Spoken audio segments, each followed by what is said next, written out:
Hi folks, the Filipina here. And today I'd like to warn you about a situation I see happening all the time. It starts so innocently and naturally. You meet a wonderful Filipina and you learn everything about her. What her favorite color is, what food she likes, what her hopes and dreams are. You fell in love with each other, just like you wanted.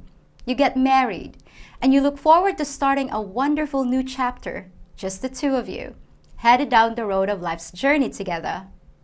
Then you look in the rearview mirror and realize there are 37 other people riding with you in the back seat, all squabbling, shouting at each other, and telling you what road to take, and to stop at the next food place so you can buy them all some lunch. Yup, it's her family, who's decided to take life's journey with you. Because hadn't you heard? When you marry a Filipina, you marry her family. But what does that actually mean? Can't you just leave them at a rest area and peel out of there when they go to take a pee? Nope. Distance won't fix it. And even if you drive to another country, they and their suitcases full of problems will be happy to continue on the journey with you wherever you go. So is there a way to avoid getting road rage because of her family? Or are they always going to be unwanted passengers that drive you nuts? Fortunately, there's hope. But it's far more complicated than it appears. So buckle up, it's gonna be a bumpy ride.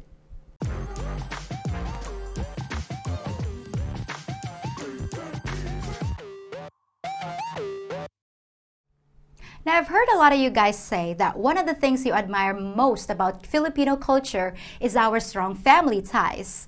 It sounds wholesome and healthy to you, and it reminds you of the way things used to be in your home country. In your mind, you probably see a proud man standing there with a pitchfork in his hand, his devoted wife at his side, and their well-behaved children line up behind them. Well, my first advice is to take out a giant mental eraser and wipe that image from your head, because in many cases, a Filipino family is more like the Borg. We're part of a family collective with a hive mind mentality, and resistance is futile. We will add your biological and technological distinctiveness to our own. We wish to improve ourselves. Your culture will adapt to service ours. Of course, at first, you don't see it like that. You meet her family, and everyone seems to like you. Smiles all around. But are you missing some road signs that could derail you later on? Who are these people? And how will this play out? What will your relationship look like a year from now? 5 years from now? Well, just like most other things in the Philippines, it could be heaven or it could be hell. Now, let me say that not all situations are like the ones I'm about to describe. Every family is different, and the dynamics are never the same. You may come to deeply love every member of your family, and I've talked to many expats that do. But did they just get lucky, or did they consider something that you haven't? Well, the problem is that you guys don't spend near enough time looking at our family situation. In the West, it's not such a big deal. After all, you're just marrying your wife to start your own family, with or without kids. There might be a black sheep or two in the mix, but you guys don't have as much trouble just cutting them out of your lives like a cancerous tumor. You probably try to help them, but if they keep messing up and don't get with the program, you eventually have no choice but to put distance between you. But here, it's not always like that. And I'm sure I'm about to get comments like, you're generalizing foreigners again, or you're just talking about Americans. Don't you know there are many different cultures in the West with completely different traditions? You're just lumping them all together. A Jewish mother is totally different from a Norwegian mother. Yes, I'm very aware of that. But unless you want me to do a separate video for every Western country, I'm kind of forced to lump them all together. And I apologize. So I'll say it this way.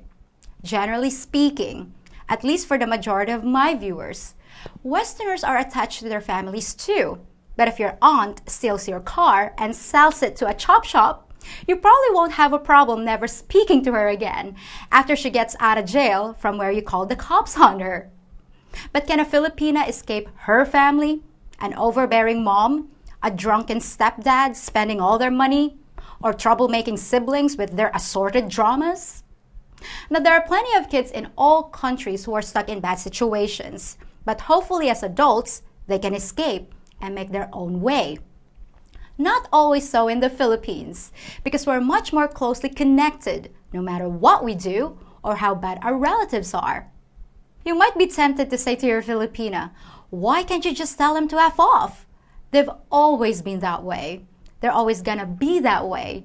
So why do their problems have to be our problems? But that's the sad fact that you need to realize. The family's problems will be your problems. They will always be your problems, and you probably won't get away from them. For the rest of your life, you might be hearing about her cousin's kidney dialysis or her niece's sudden pregnancy, and the problems will often be presented as if it's your responsibility to solve them. You might even start getting calls and texts from your wife's family behind her back, describing one emergency after another, with tuition fees, clothing needs, the baby needs milk thing, literally for the rest of your life. It's actually bad form for family members to go around your Filipina and approach you directly for assistance. But trust me, it'll happen anyway. Differences in culture like these can cause problems. Sometimes foreigners think they can just pluck a Filipina from her life like picking a flower from a field and make it their own. But what you often don't see is that the roots are connected to a bunch of weeds around the flower, and you have to take all that with you too, or the flower may wither and die. You might even think you're rescuing her and getting her out of a toxic situation, but in most cases, she'll never be rid of her family even if she wanted to be, and she rarely wants to be, even if they treat her like a slave. In some cases, you might even call it Stockholm Syndrome, but a sense of responsibility and duty is heavily ingrained in almost every Filipina. Sometimes that's a good thing for family cohesion and looking out for each other, but sometimes it's just plain bad. It can make it nearly impossible to escape lazy, worthless, or toxic relatives. When she's surrounded by family members like these, it's sort of like a microcosm of the crab mentality that's all over the place here. Family members are supposed to pull each other up, but just as often, Filipino families pull each other down. And the more successful your Filipina is, the more they'll suck the life out of her. But even if you can physically separate a Filipina from her family, maybe by taking her back to the West, where she's staring at you every day in your culture, it often just doesn't work that way. She'll still always feel responsible for the well-being of her family and involve herself in their lives. Now, some of you guys are thinking, hell no. Her family should be happy I'm taking her off their hands and be grateful that I've given her such a good life. She's my wife now, and we're just gonna do our thing. Well, I hate to tell you, but good luck with that. I'm not saying it doesn't happen. Sure it does, but I wouldn't count on it. Their daughter's happiness is often far less important than the loss of her support. And if you just try to snatch her away, they might not be very enthusiastic about it. So where do you fit in all this? Aren't you a member of the family once you marry? Honestly, yes and no. Even if a foreign husband fits into the family unit without a lot of friction, you're always going to be the foreigner, or what we sometimes call the afam. Even if you study the language, learn the culture, and act just like a Filipino, you're still going to be seen as the outsider. Not all the time, but in enough cases to where you could almost make it a rule. That doesn't mean you won't be accepted or make real connections with her family. It just means that the first thing they'll think whenever they look at you or try to talk to you is that you're an other. When you're not around, or even when you are, and when they're talking to a friend or neighbor, they won't call you Bill or Roy. You'll be referred to as my daughter's foreign husband. There's always that adjective in there somewhere that sets you apart. Now, some of you will say, that's just because being married to a foreigner is a status symbol, and mothers love to remind anyone within earshot that their daughter hit the big time. And while that's true, it wouldn't matter. They'd still refer to you like that, because that's how they see you.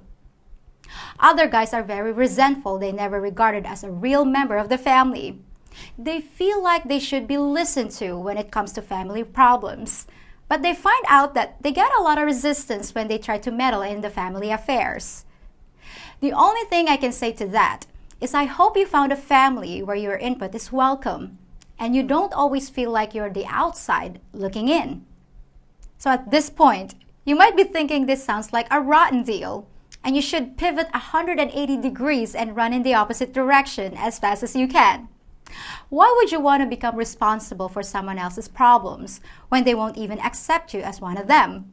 And instead of being thankful that their daughter found a wonderful guy that loves her, you just get saddled with everyone else's issues.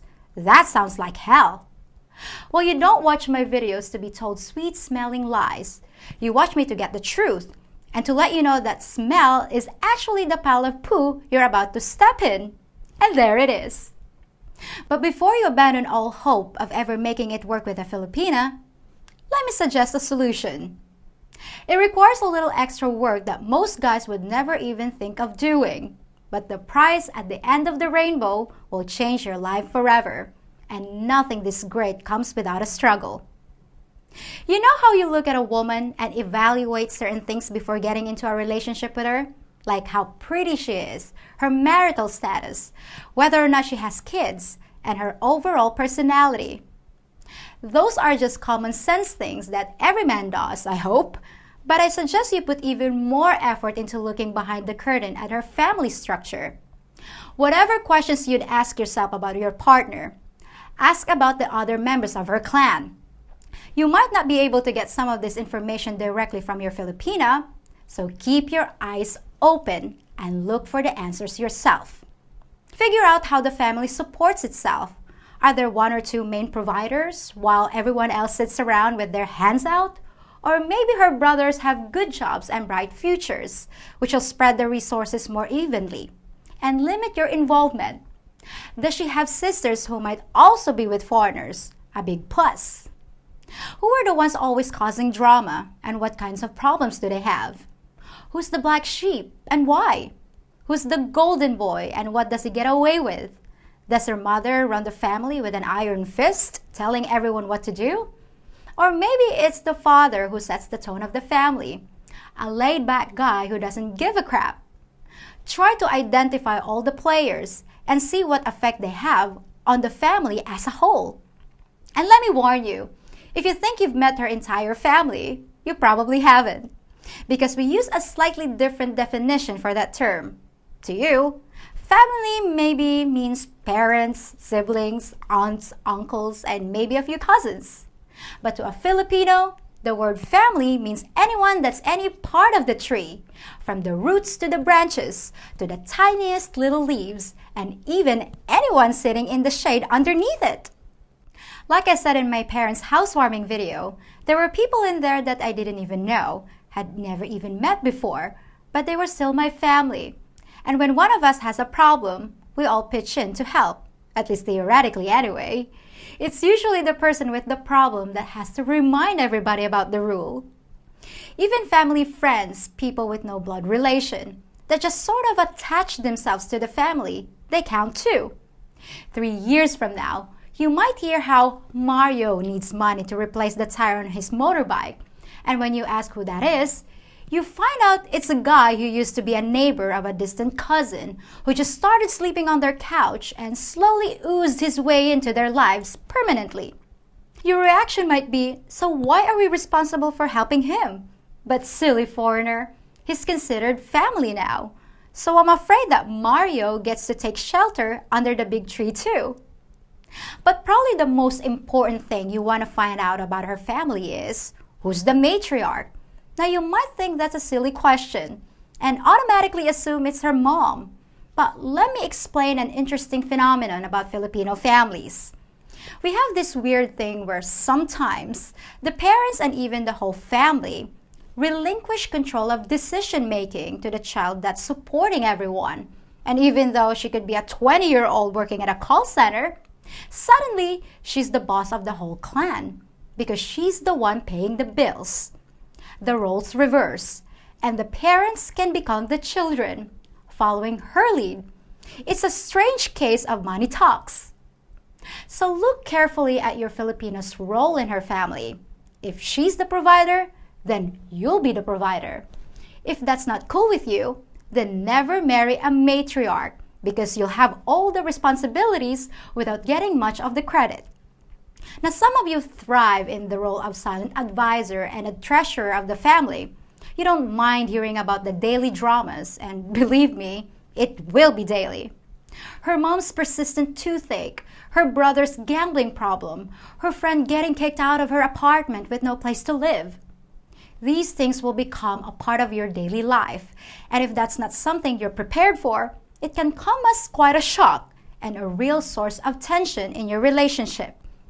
And don't think you can negotiate your way out of it either, because no matter what kind of talk you have with your Filipina beforehand, no matter what type of discussion you have about your expectations and what you are and are not willing to put up with, her family's problems will begin creeping in the moment you say I do. Probably sooner than that.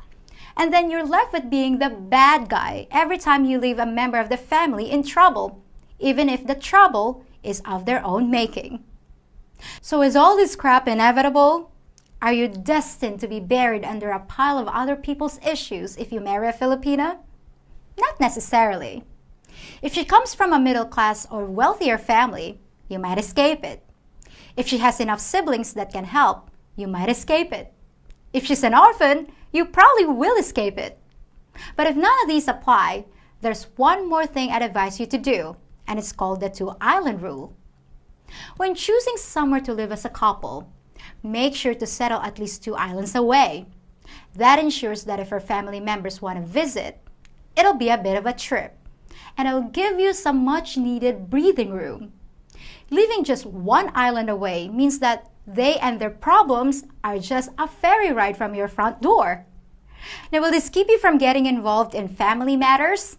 Not entirely, but it'll keep you at a safe distance when someone gets drunk, has a fight with their partner, and needs a place to sleep, or someone needs a babysitter for the day, or a relative decides they need transportation to work, and 100 other things. Any of you foreigners who own cars know exactly what I'm talking about.